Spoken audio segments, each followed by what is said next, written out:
Ya ini Aceh yang ingin sama-sama ingin tapi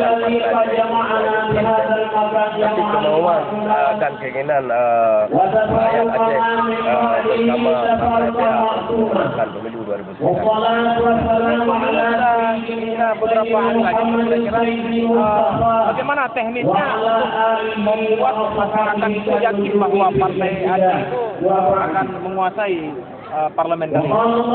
Ya, memang ini salah satu keyakinan rakyat Aceh, bukan karena masa-masa yang lalu kemungkinan besar partai-partai sudah banyak berbohong lah di Aceh.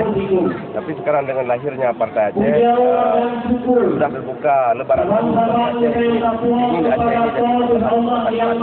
Apa saja yang ditawarkan kepada masyarakat? Sehingga mereka juga yakin atau memilih partai ini. Ya, kami tidak tawar apa-apa kepada masyarakat. Cuma kami ingin menjelaskan butir-butir daripada MUI.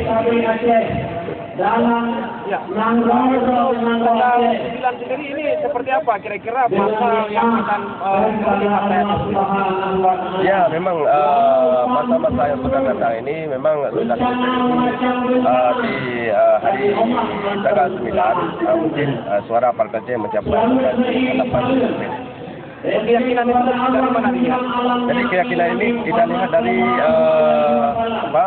dari jumlahnya masa dan dari hasil polling kami di kampung-kampung. Setelah ini kemana Tengku kita? Ya, setelah ini kita ke Bambi, dan lepas itu nanti pukul 2 kita berkumpul di Bernun, itu bersama-sama dengan caleg provinsi.